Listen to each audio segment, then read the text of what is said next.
ちょび旅。はい、ちょび旅です。オンライン旅行会社エアトリ様のソウル往復ペア航空券に当選したので TUA を利用して韓国インチョン空港へ向かいます。名門太陽フェリーで朝大阪南港に到着し、そのまま特急ラピードに乗って関西空港駅に到着しました。もしよかったらその動画もご覧くださいね。どっちでもいいのかな、右と左ね。これは国内線、正面は国内線。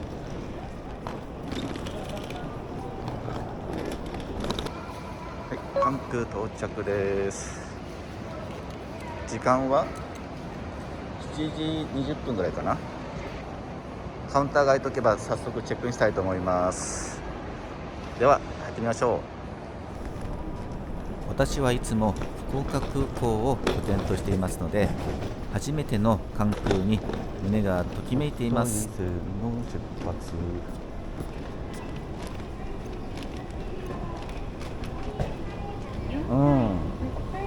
かなりすごい。この吹き抜けやピンクの壁などはさすが関空といったところでしょうか。さあ4階来ましたよ。さあ TWA のカウンターに行きます。よいしょ。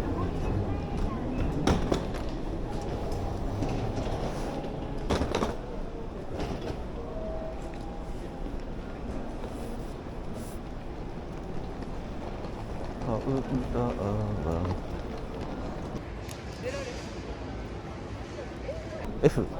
F で8時25分からってなってる。あと1時間。チェックインは2時間前からでしたね。ちょっと張り切りすぎて3時間前に到着です。そうそう、 TA はこの端末でセルフチェックインができますよ。ただスーツケースがある場合はセルフチェックインしたとしてもカウンターに並ばないといけないのが注意点ですね。ちょびっターは携帯でできるオンラインチェックインをしました。その場合でもスーツケースがある場合はカウンターに並ぶ必要があります。ということで、よくわからないなって方はスーツケースがある場合は何もしないのが一番いいんではないかと思います。ただオンラインチェックインやセルフチェックインのメリットは無料で事前に座席を選択できるというところでしょうか。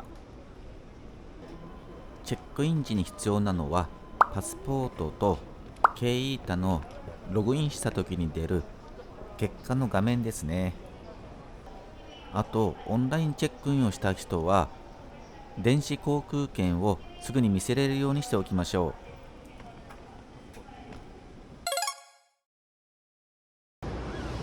ゲート3は9時の時点でほぼ並んでないですね。う。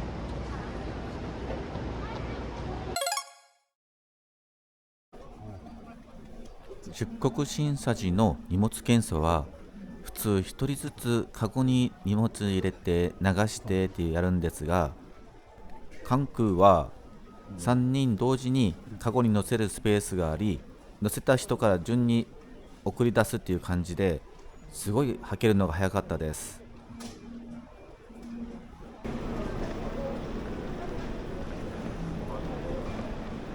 っちがエルメスのパーキング。10時55分ソウル行き TWA TW282。ゲートは7か。7番は最先端、本当の最先端だ。7番ゲートは国際線北ウィングにあるので今からシャトルで向かいます。降りる人はどこに向こうから降りる。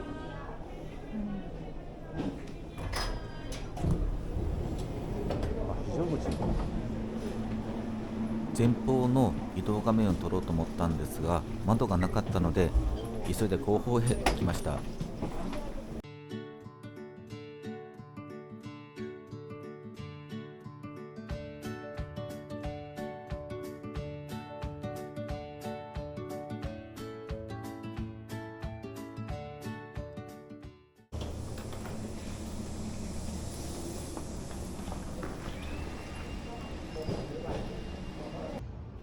搭乗開始は10時25分なので、あと50分ぐらいありますね。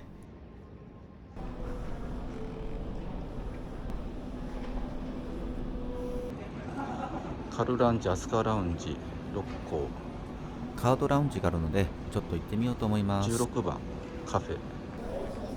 ここはなんか閉まってる。ここもカードラウンジ満席。満席という表示がありましたが、中に入るとすぐに準備していただけました。適したゴールドクレジットカードを持っていれば無料で利用できます。入国審査等で緊張していたせいか、もう喉がカラカラ。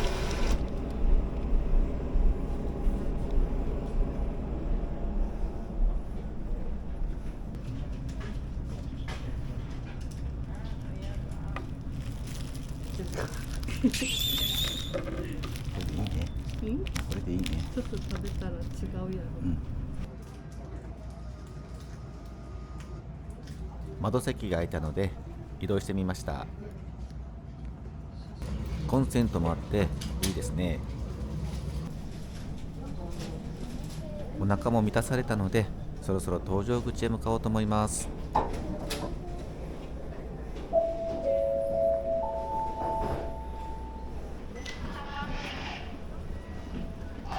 はい、搭乗券お願いします。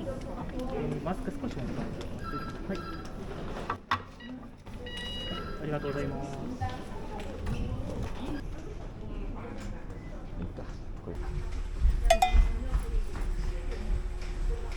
すごく興味かもしれない。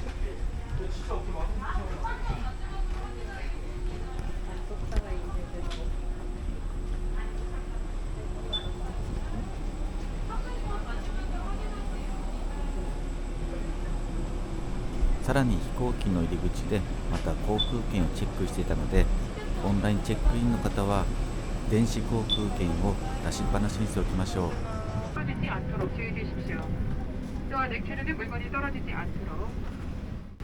내용물이 흐를 수 있으니 좌석 밑에 보관하시기 바랍니다. Dear try your question carry-on item. The over has bins or under the seat in front of you. When you open your food bins, be careful. Extra contents may fall out. ベッドジェット。同発のエアソウルが先に出発していきました。 T ウェイはというと、最後の一人が来なくて20分ほど遅れております。なので機長の怒りのロケットスタートだったんですが、なんと録画ミス。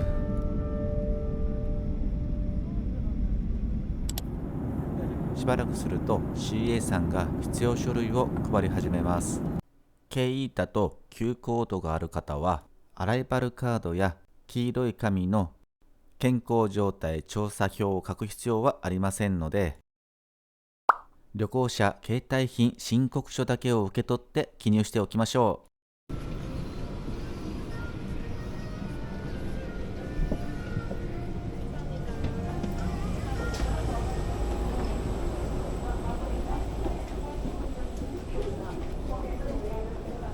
映りそう。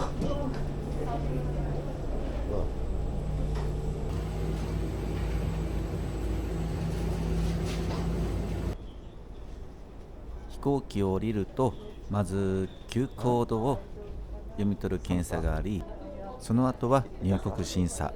この時指紋の登録があります。 KETA を要求されることはなかったので、おそらくパソコン上にKETA OK か何かのサインが出ていると思われます。その後は流れに沿って携帯品申告書を提出し、自分のスーツケースを受け取って入国します。どっちと思う？こっちかな。うわなんだ。後ろだ。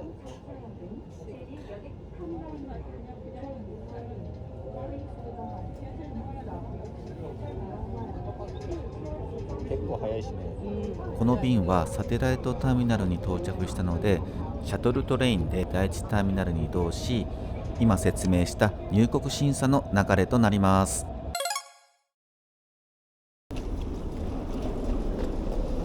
おお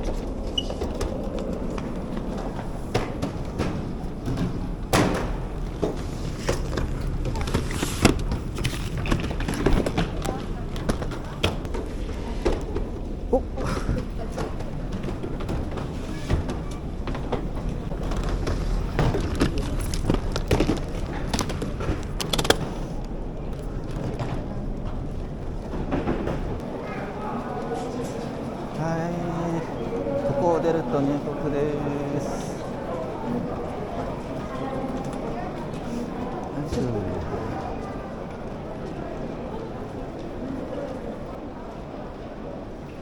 さあ出てきたけど、出てきましたけど、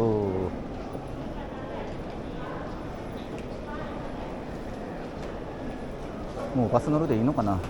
一応乗り場だけ見とこうか。乗り場がね、予約履歴はありませんってどういうことかな。これが後ほど痛い目に遭うのですが、今は梅雨知らず。今回 KKday で予約したカロリムジンに乗る予定です。6702 KKday の予約表示が出ないので、記憶を頼りにバス停に向かっています。結構寒いね。あった、10分やね。この時6702は全部で3台運行していたので、あと5分というのはかなりラッキーですね。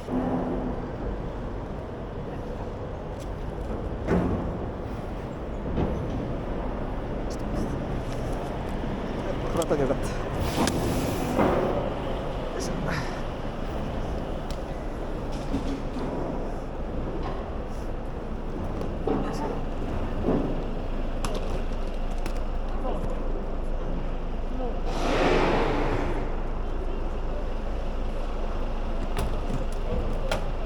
어디 내려? 남대문. 남대문이요? 남하다 남대문 어디? スカイ남대문은 トンデム。あ、トンデム。トンデムおいちょびった。 맞아. 방금 찍고 갔나 보다. 티켓은 동대문 끊어놓고 トンデム。 동대문 はい。 はい日本語が通じてよかったです。別々一緒です。これ1個ともう1個ここ人数になる。あ KKday の予約は表示されないのですが、スクリーンショットを事前に撮っていたので、それを見せています。もう1個お願いしますもう1個もう一個。これ1人一人。 1人分もう1個あ完全なるちょびったーの勘違い。一つの QR コードで2名分いけると思ったのですが、1名ずつの QR コードでした。 KKday に予約表示が出ないので、結局クレジットカードでもう1名分支払いました。携帯出費ですが、これもまあしょうがないですね。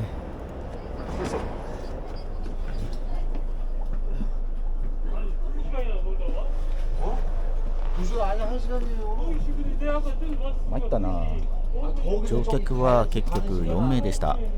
가는 시간 안 落ち着いていろいろ試した結果、韓国用の eSIM で再ログインすると予約表示され2名分ありました。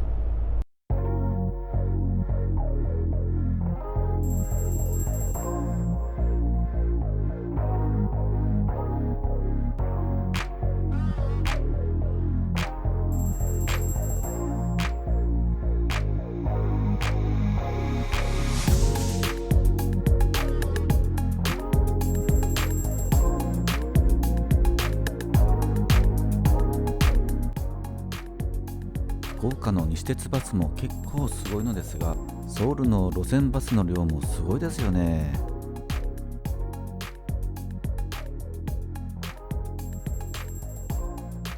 うわ、南山タワーの横も通ったりするんですね。あとソウル駅の横や南大門の横を通ったりして観光もできて得した気分になります。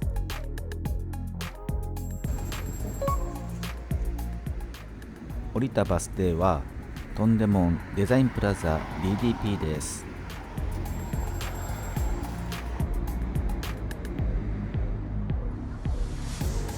トンデモンも近いですね。2階建てのツアーバスもここから発着していますよ。今回泊まったホテルはホテルスカイパークキングスタウントンデモンです。ホテルレビューはまた別の動画で上げたいと思います。トンデモンといえばカンジャンシジャン。次回の動画もお楽しみに。